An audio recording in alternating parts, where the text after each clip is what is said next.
All right, I'm gonna try to get this filmed in 20 minutes. 20 minutes. Minutes.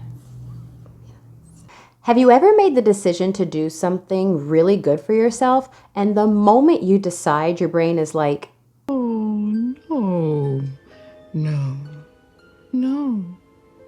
No, no, no, no, no, no, no, no, no, no, no, no. the hell, brain?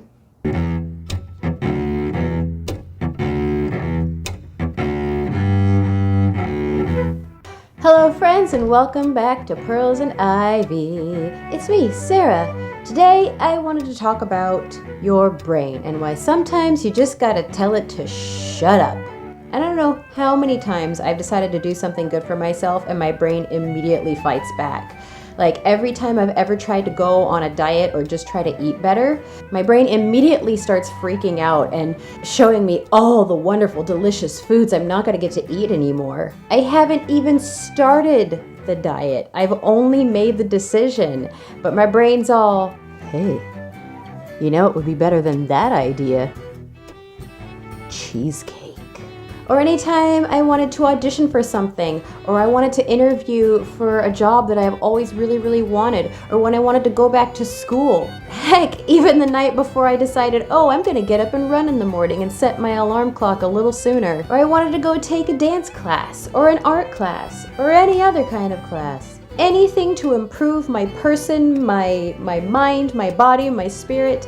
My brain is just like, whoa, whoa, whoa, whoa, whoa, whoa, whoa. Most recently, I made a very big decision. You know, I've been doing the work. I've been going really deep and internal and analyzing what's up in my life, what I want in my life. And I know I want to do big things, but I realized I really need help. So I decided to sign up for this 12-week online intensive coaching program to help guide me through this process. This is a big deal and requires a commitment on my part. A commitment to do the work, a commitment to show up, and a commitment to follow through on things. Now, my brain was not happy about this because the next day I was flooded with fear. My brain wanted to dredge up every single past failure mistake I've ever made. It was just popping off negative beliefs. Oh, no, you don't want to do that. Remember, you're not good at businessy stuff. You never follow through with anything. This is just gonna be like all those times you went back to school and you still haven't graduated. You can't handle something like this. You don't have what it takes. You're just not built that way. You're just gonna quit this like you quit everything else. You're not smart enough. You're not good enough. You're gonna fail. They're all gonna laugh at you. Shut up! Are they gone? The course hadn't even started. All I did was sign up. And just making that commitment was enough to send my brain into just full-on panic mode. And this happens to so many of us. Before we even do the thing, your brain is already coming up with reasons why you shouldn't. And why? Because your brain is an asshole, but it means well. Your brain is essentially the central computer system for your entire body. Yes, your heart is the engine, it keeps everything pumping, but your brain is what tells your heart to pump. It keeps us alive, it keeps us functioning, it also keeps us safe. Story time. A long time ago, when humans were new, staying alive was much more difficult than it is now, what with all the massive flesh-ripping predators trying to eat us. So, our brains were hardwired to recognize danger. Back when early hominids first started to walk on this earth, they were being hunted by everything. We were not the top of the food chain then. We were pretty down low. We were even being hunted by carnivorous kangaroos, if you can imagine such a thing. Kangaroos!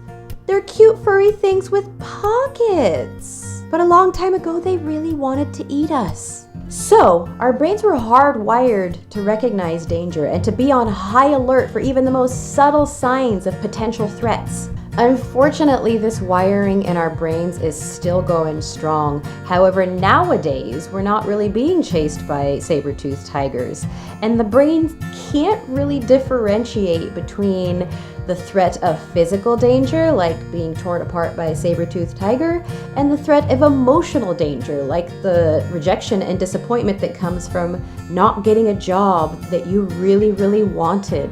So, in an effort to keep us from making risky moves, our brain essentially tries to cut us off at the pass, feeding us lines and providing evidence from past experience to prove that the thing we really want isn't worth trying for. Our brain doesn't want us to level up. It doesn't want us to grow. It doesn't want us to evolve. It wants to manipulate us to stay where we are, where it's familiar and safe. So, what do we do? I honestly don't know how to completely free yourself from fear and self-doubt. I am currently working on that, and when I'm free, I'll let you know. But until that day comes, I have found a few things that work for me to help me in those moments. And they can be remembered by the acronym ACK.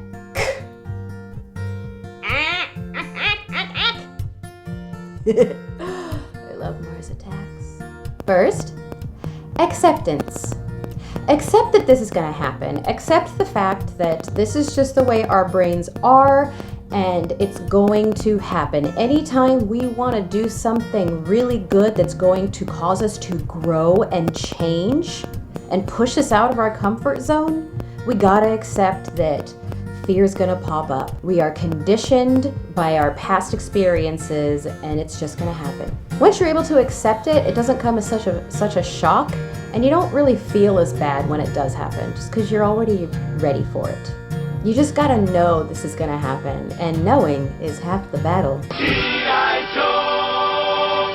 Next, awareness. Become aware of those moments when your fears pop up. Become a witness to your fear. When you're able to step back and be an objective observer of your fears, and by separating yourself from them, you take a little bit of their power away. And if you want to take this step even further and you want to unpack these fears, journal about them, write about them, meditate on them, that is wonderful and super healthy, and it's going to push you forward even further. But right now, for today's purposes, just to get the ball rolling, it's not a necessity. And next, these two go together. Acknowledge and keep going. See, your fears are almost like a little toddler who just wants attention. They want you to see them do their little dance. They want to show you their art. Or more accurately, it's like your mom. It's like a concerned, worried mother. They want to make sure that if you're traveling to another country, they want to call you to make sure that you know about all the awful things that happened in that country before you travel. And most of the time, you just gotta go, "It's okay, Mom. It's okay. I hear you. I understand. I'm still gonna go on my trip." And that's kind of how you gotta treat fears. You gotta treat fears like your loving and wonderful concerned mother. They just want you to be aware of the danger. They just want to remind you of what's happened before and that it might happen again. So all you need to do is just say, "I hear you, I see you, I understand, but I'm going to keep going. I'm gonna do this anyway." I really like the way a good friend of mine puts it. She encouraged me to say, "Hi, it's cute that you think that, but I'm still going." And the beauty of it is that every time you do this, every time you're able to accept your fears, witness them for what they are, acknowledge them, and move on, they get smaller and smaller. The more that you move out of the safety nest, the more that those habits and those tendencies in your brain can calm down and realize, "Oh, okay, it's not the end of the world. My whole world isn't going to come crashing down if I decide to cut out sugar. I'm not going to completely fall apart if I don't get this job." And not only will your brain calm down and quiet down, you'll begin to gain more confidence. you'll prove to yourself that you are in charge. You need to know that you are not your mind. Your brain is just a computer that keeps your body running. Spirit and your soul, that's who you are, and that's who's in charge. Tony Robinson, every morning, he does a cold bath. He jumps into just super cold ice water like a crazy person. I have not gone there yet. But the reason he does it is to show his brain who's in charge. He does it to fight those habits of fear and self-doubt, playing small, and our drive to hold ourselves back from doing things that we know we should do. He jumps in that water, even though his brain is like, no, I don't want to, it's gonna be so cold, it's so cold, it's so cold. He's like, shut up, brain, I'm doing this. It's my Tony Robbins voice. But it makes perfect sense. We've got to keep pushing past our comfort zones if we want to do anything worthwhile in this world. Making this YouTube channel was a huge push past my comfort zone, but I knew if I did it, it was gonna be awesome. I knew if I did it, I could reach people. I knew if I did it, then I would feel confident in taking the next step, and the next step, and the next step, and the next step, until I'm just a super awesome warrior goddess woman. It's a dream, right? But that's all I wanted to say about fears and self-doubt when they pop up, when you're trying to do something good for yourself, and you gotta just tell your brain to shut up. As always, this is a conversation. I would love to hear from you. How do you push past fear and do something worthwhile for yourself? How do you quiet that voice in your head and move forward anyway? Whatever it is you're trying to go for, I believe in you. I believe in us. I believe in the world. There's so much going on right now. Oh, there are so many other kinds of fear happening. Those are very different from the kind of fear I'm talking about. But please remember to support one another, uplift each other, spread more love, put it out into the world wherever you can. I love you all. Thank you for being here. Thank you for listening. If you think this video would be great for someone to hear, please share it, talk about your feelings. The world needs us all to be real and honest and authentic right now, and to speak out. Let's talk about it. I love you. Goodbye. Yeah, my lips look so nice on camera. Why don't they look like that in real life?